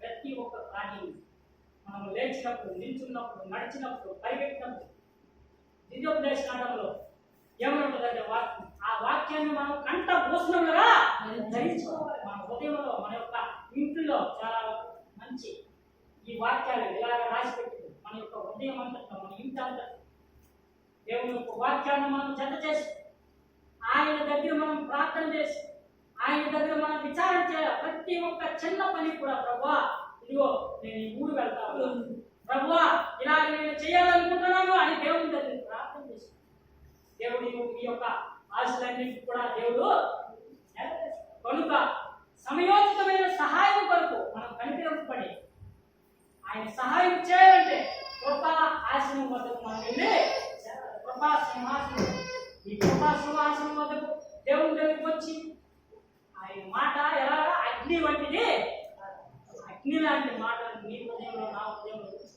ప్రభు దగ్గరికి వెళ్ళి నీవు నేను ప్రార్థన చేసినావు. దేవుడు ఎంతైనా నమ్మదగినదే.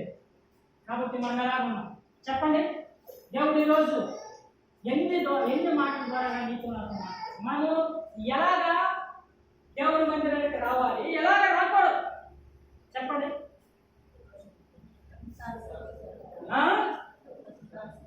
కృతజ్ఞత స్థుతులతో దేవుడి మందిరానికి ఆ వాక్యం ఇంకొకసారి చదువమ్మా. మన మెయిన్ వాక్యం ఎక్కడ చదువు?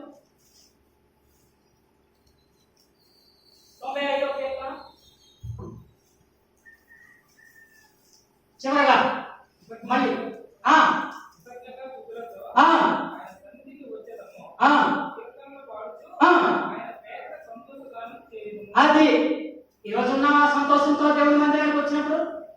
లేదా మీకు అన్నిటికంటే మోస్ట్ ఇంపార్టెంట్ కొంతమంది సంతోషంతో లేకుండా వాళ్ళ ఆయుధంతో లేకపోతే వాళ్ళ యొక్క మొబైల్ అయితే వాళ్ళ భార్యలతో అప్పులు పడుకుని దేవుడు మందిరానికి వచ్చారు.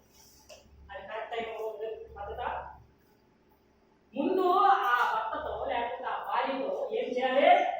సమాధాన పడి అప్పుడు మనం దేవుని మందిరానికి, ఇది కరెక్ట్ అయిన పద్ధతి. ఇలాగ లేకుండా మనం వచ్చి ప్రార్థన చేసిన మోయాబీయులకు ఏమి దొరకలేదు. నీకు కూడా ఏం దొరకదు. నువ్వు ఎన్ని సంవత్సరాలు వచ్చినా నీకు ఆశీర్వాదం రాదు. ఎందుకు రాదంటే నీకున్న మనసు మారలేదు, నీకున్నటువంటి హృదయం మారలేదు.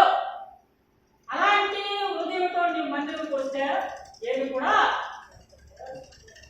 కృతజ్ఞతాస్తుతులతో దేవుని మందిరానికి రావాలి.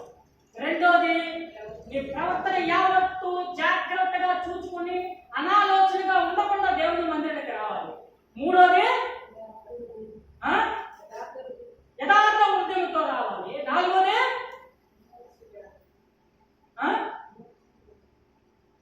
కనికరింపబడి సంయోజితమైన సహాయం వరకు ధైర్యంతో ఆయన దగ్గరికి మనము ధైర్యంతో నా ప్రభు ఎలాంటి గొప్ప కార్యాలైనా ఆయన నాకు చేస్తాడు అన్న గొప్ప నమ్మకంతో దేవుడు నమ్ముతూ నీ వాళ్ళైతే నమ్మవానికి కొంతమంది మందిరానికి వస్తా కానీ వాళ్ళ హృదయంలో అంతా కూడా అపనమ్మకం.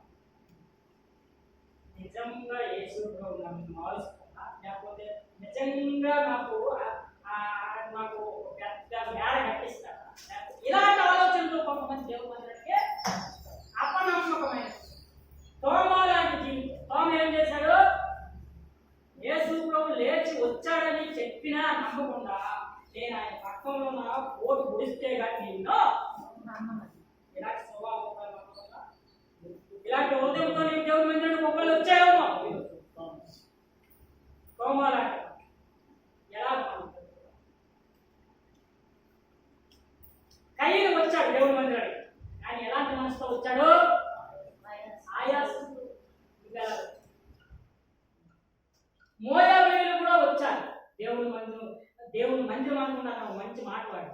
మోయాబీయులు గుడిలోకి ప్రవేశించి ఆయాసంతోనే ప్రార్థన చేస్తారు. ఏం చేశారు? కొంతమంది ఆ యొక్క భర్తలతోని ఆ యొక్క భార్యలతోని తగువులు ధర్మాలు కంఠాలు అన్ని పడుకుని వచ్చి ప్రభు మమ్మల్ని జ్ఞాపకం చేసుకోండి, సేవ కట్టండి, ఈ యొక్క ఇలా ప్రార్థన చేస్తారు. దానివల్ల ఏమి కూడా మోయాబీయులకి ఏమి కనబడి ఏం దొరకలేదు, నీకు కూడా ఏం దొరకదు. జాగ్రత్త నా ప్రియ సహోదరులు. ఈరోజు మనం ఎలా బ్రతుకుతా ఉన్నాం, ఎలాగ ప్రభు దగ్గరికి, ఎలాగ ప్రభువు యొక్క మందిరంలో నేను వచ్చాను, అది జ్ఞాపకం చేసుకో. అది మనకు గుర్తయింది. మన యొక్క ప్రవర్తన యావత్తు కూడా జాగ్రత్తగా చూసుకోవాలి.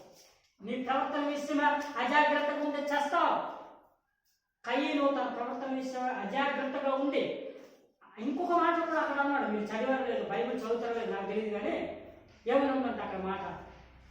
దేవుడు అడిగాడు, నీ తమ్ముడైన ఏబేలు ఎక్కడా అని అడిగాడు. అడిగితే ఏమన్నాడు? నా తమ్ముడు వాడికి నేను కావాలవాడినా అంటే దాని అర్థం ఏంటి? అక్కడ ఏమొచ్చింది? కోపం ఒకటి, ఇంకొకటి గర్వం. నువ్వు నాకు చెప్పడానికి ఏంటి అని కొంతమంది తమ్ముడు లేకపోతే ఈ పని చెయ్యమని నాకు చెప్తానంటే నేనే చెయ్యాలి ఎప్పుడు అని అలాంటి మనసు కొంతమంది. నేను మంచి ఒక యూట్యూబ్లో ఒక వీడియో చూసాను. ఆ మందిరంలో ఒక పెద్ద మీటింగ్ పెట్టారంట. మీటింగ్ అయిపోయిన తర్వాత భోజనాలు చేస్తూ ఉన్నారు, అన్నీ చేస్తూ ఉన్నారు. అందరూ ఎవరన్నా 4 పనులు చేసుకుంటూ ఉన్నారు. అందరూ వాకింగ్ తినేసి అన్నం కూడా తినేసి వెళ్ళిపోతూ ఉన్నారు. ఈ తినేసి వెళ్ళిపోయినటువంటి ఆకులు ఉంటాయి కదా, ఆ ఆకుల్ని ఒక సహోదరుడు చాలా కష్టంతోనే ఆకులన్నీ కూడా అటు ఇటు చాలా ఆసక్తిగా అటు ఇటు మొత్తం పని అంతా కూడా చేస్తూ ఉన్నాడు. పని అంతా అయిపోయింది.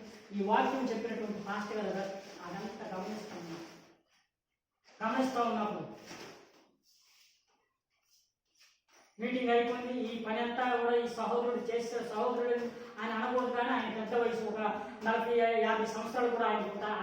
అలాంటి పెద్ద ఆయన ఆ విస్తరాకులు ఎత్తినటువంటి ఆ పరిచయం చేసిన తర్వాత అంతా కూడా అయిపోయిన తర్వాత ఆ యొక్క మీటింగ్కి వచ్చినటువంటి ఆ స్పీకర్ ఎవరైతే వాక్యం చెప్తారో ఆయన ఇంతలాగా ఆయన తగ్గించుకొని ఆ విస్తరాకులు ఎత్తుతూ ఉన్నాడు. ఆయన ఎవరైనా అడిగినప్పుడు ఆ సంఘం యొక్క మెయిన్ పాస్టర్ గారు ఉంటారు కదా, ఆయన ఏం చెప్పారంటే అతను ఒక ఎంఆర్, ఒక మండలానికి ఒక పెద్ద ఎంఆర్, అలాంటి వ్యక్తి ఈ పరిచయం చేస్తూ ఉన్నాడు అన్నప్పుడు ఆ మాస్టర్ గారు అన్నారు, ఒకప్పుడు మా మందిరంలోకి 9:30-10 అయితే కానీ జనులు వచ్చేవాళ్ళు కాదు. ఈ ఎంఆర్ ఎప్పుడైతే మా మందిరంలోకి వచ్చాడో మా మందిరం గ్రూప్ లాగా మారిపోయాడని ఆ ఎంఆర్ఓ ద్వారాగా తెలిసింది. దీని అర్థం ఇది నేను మీకు ఎందుకు చెప్తా ఉన్నానంటే, మనం ఏ స్థితిలో ఉన్నా, మనం ఎలాంటి గొప్ప స్థితిలో, మనం ఎలాంటి పొజిషన్లో ఉన్నప్పటికీ కూడా దేవుని దగ్గరికి వచ్చినప్పుడు మనం అందరం కూడా సమానులే. దేవుని మందిరంలో అన్నిటికంటే మీకు ముఖ్యంగా మీకు నా జీవితంలో జరిగినటువంటి, నేను దేవుని మందిరంలో దేవుని సేవకుల దగ్గర ఉన్నప్పుడు గిన్నెలో కూడా పోవడానికి కూడా సిద్ధపడినటువంటి దినాలు ఉన్నాయి. అందరికంటే ముందు దేవుని మందిరంలోకి వెళ్ళి చేపలు, కుర్చీలు, ఈ యొక్క బలిపీఠం, ఆ యొక్క స్పీకర్, ఇవన్నీ ఏటు జట్టు కూడా సర్దడానికి ఈ లేడీస్ అక్కడ ఉండేవాడు. వాళ్ళందరికంటే ముందు నేనేలా దీన్ని తోలిసేవాడు. వాళ్ళకి అవకాశం ఇచ్చే వాడిని కాదు. ఎందుకంటే దాని అర్థం ఏంటంటే ఆ యొక్క పరిచర్య విలువ ఎవరికైతే తెలుస్తారో వాళ్ళే దేవుని యొక్క పరిచర్యలో పాల్గొంటూ తీసుకోగలరు. ఆ ఎంఆర్ఓకి ఎంతో జీతం, అదంతా కూడా ఈ సేవ చేయడానికి ఏ ప్రయోజనం లేదు. కానీ ప్రభువును బట్టి తను తగ్గించుకుని దేవుని యొక్క సేవలు ఏం చేశాడు, ఆ మనసు నీకుండి మందిరంలోకి రావాలి. కొంతమంది దేవుని మందిరంలోకి వచ్చినప్పుడు నేను ఎమ్మెల్యేని కదా, లేకపోతే నేను పెద్ద టీచర్ని కదా, టీచర్ అయితే ఎవరికంటే నీకంటే గొప్ప దేవుడు ఇక్కడ అది. అందుకనే నేను బైబిల్ చదవలేదు. దానియేలు గ్రంథంలో నెబుకద్నెజరు రాజు,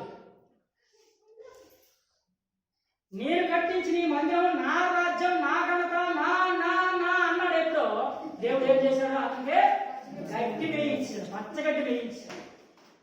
జాగ్రత్త నా ప్రియ సహోదరి సహోదరు, ఇలాంటి స్వభావంతో మందిరంకి వస్తే మనకేమి కూడా. అందుకని బైబిల్లో కీర్తన గ్రంథంలో పునాదులు పాడైపోగా నీతిమంతులు ఏం చేయగలరు. ఇలాంటి పునాది, ప్రార్థననే పునాది. ఇలాంటి మంచి ఇప్పుడు మనం చెప్పుకున్నటువంటి ఈ యొక్క 4 పాయింట్లు కూడా నీ జీవితంలో, నా జీవితంలో లేకపోతే, ఇలాంటి ఈ భక్తనే ఈ పునాది నీ జీవితంలో లేకపోతే ఎంతమంది పాస్టర్లు జరిగిండు, ఎన్ని చర్చిలు తిరుగు, మోయాబీలు తిరిగినట్టు అయిపోయింది నీ బతుకు, నా బతుకు అయిపోయింది. మోయాబీలు ఎవరో తెలుసా మీకు? మోయాబీలు, బెన్నామీలు లోతు కలుగా మోయాబీలు వచ్చారు. ప్రార్థన చేయాలని ఆశ వాళ్ళకు ఉంది, కానీ వాళ్ళ మనసులో ఎలాంటి మనసు వచ్చింది, ఆయాసపూరితమైనటువంటి మనసు. ఈరోజు నీకు అలా ఉందా? ఎవరి మీద నువ్వు ఆయాసం పెట్టుకున్నావు? ఎవరి మీదో ఆయాసం పెట్టుకుని దేవుని మందిరానికి వస్తే అది ప్రయోజనం లేదు. ముందు ఆ ఆయాసం వాళ్ళని తీసేసి ఇంకొక చిన్న ఉదాహరణ చెప్పి నేను ముగిస్తాను. ఒక పెద్ద, చాలా పెద్ద పాస్టర్ గారట ఆయన ద్వారా ఎంతో మంది సేవకులు తయారయ్యారు, ఎంతో పెద్ద సేవ జరిగింది, అన్ని జరిగాయి. కానీ ఆయన ఒకరోజు ఒకనొక దినముందు ఆయనకు ఒక దర్శనం వచ్చింది. ఆయన కళ్ళలోన ఏడుస్తా ఉన్నాడు, రొమ్ము పగిలిపోతా ఉంది. ఎంతో మొత్తం పూర్తిగా నిజంగా ఏడ్చేసినట్టు, కల్లో కాకుండా బయటగా ఏడ్చేస్తాడు. అతను ఏడ్చేసి దొర్లిసి పొర్లిసి ఏడుస్తూ ఉన్నాడు. ఏడుస్తూ ఉంటే వాళ్ళ యొక్క మిస్సెస్, వాళ్ళ భార్య, ఎందుకంటే ఆయన దొరుకుతా ఉన్నారని అడిగినప్పుడు అప్పుడు ఆయన చెప్పాడు, ఇలాగా నా దేవుని దగ్గరికి నేను పరలోకానికి వెళ్ళినప్పుడు, మీకు అందరికీ ఆ వాక్యం తెలుసలేదు, దేవుని యొక్క రాకడ దినమందు, తీర్పు దినమందు కుడివైపు ఉన్నవారిని, ఎడమవైపు ఉన్నవారిని ఇటు అటు నిల్చోబెట్టి దేవుడు ఏం చేస్తాడో తీర్పు తీరుస్తాడు. కాబట్టి తీర్పు దినమందు ఈయన లెక్క అప్పచెప్పడానికి ప్రభువు దగ్గరికి వెళ్తా ఉన్నాడు. ఈయన వెళ్ళిపోతా ఉన్నాడు, మొత్తం వెళ్ళిపోతా ఉన్నాడు. ఇతనికి పూర్తిగా ప్రవేశం ఉందని చెప్పి పరలోకానికి వెళ్ళిపోవడానికి రెడీ అయిపోతా ఉన్నాడు. అక్కడ ఒక దేవదూత అడ్డిస్తూ ఉంటే ఆ పాస్టర్ గారు మనసులో అనుకున్నారు, నేనంతా బాగానే చేశాను, నేను దేవుని కోసం సేవ చేశాను, నేను ఇంతమంది పాస్టర్ గారిని తయారు చేశాను, ఇంత పెద్ద చర్చిని నడిపాను, ఇంత చేశాను, నాకంటే ఎవరు పరలోకానికి అరుకులోనే అనుకుని ఆ దేవదూతతో కూడా పోట్లాడడానికి సిద్ధపడతా ఉన్నాను. నువ్వన్నీ కూడా మంచి పనులు చేశావు కానీ అని ఆగిసాడు. కానీ అంటే దాని అర్థం ఏంటి? ఏ కానీ అంటారు రేటు ప్రభావ చెప్పండి నిజమే ఏంటో నేను తగ్గించుకుంటాను అని చెప్పినప్పుడు ఇదంతా ఎక్కడ జరుగుతుంది? కల్లో ఇతను జరుగుతుంది. అయితే అప్పుడు ఆ దేవదూత నీవన్నీ కూడా మంచి పనులే చేసావు, నీ ద్వారా అనేక మంది మార్చబడ్డారు, అనేక మంది సేవకులు తయారయ్యారు, నువ్వు సేవ కోసం ఎంతో మంచి పరిచర్య చేసావు, నా కోసం చాలా మంచి పరిచర్య చేసావు. కానీ మీ చర్చికి వచ్చినటువంటి ఒక కుటుంబంతో నువ్వు ద్వేషం కలిగి ఆ కుటుంబం మీద ఎంతో చెడ్డ మనసుతో నువ్వు బ్రతకావన్నప్పుడు ప్రభువా ఒక అవకాశం నాకు ఇవ్వని ఆ కల్లో ఏడ్చి దొల్లెత్తాడు. దేవుడు ఆ చూపించినటువంటి ఆ పాపాన్ని వెంటనే ఎంత వేగంగా తెల్లవారుతుందా వెళ్ళి వాళ్ళ దగ్గర ఒప్పుకుందామని తెల్లవారేసరికి వాళ్ళ బ్రష్ కూడా చేయకుండా వాళ్ళ దగ్గరికి వెళ్ళి వాళ్ళ కాళ్ళ కింద పడిపోయి క్షమాపణ అంటే మీకు అందరికి ఒక సామెత తెలిసలేదు, గిన్నెడు పాలు ఒక చలి చొక్క వేస్తే ఏమవుతుంది? అలా ఒకవేళ మనం బ్రతుకుతా ఉన్నాం, అలాంటి మనసుతో వచ్చామా? వస్తే ఈరోజు దేవుని మందిరంలో ప్రార్థన చేసుకున్నాం, మోకరించి ప్రభువుని అడుగుదాం, ప్రభువా ఎలాగ నేను జీవిస్తూ ఉన్నాను, ఎలాగ బ్రతుకుతాము? ఏ ఒక్కరు కూడా నిర్లక్ష్యంగా ఆలోచనగా ఉండదు.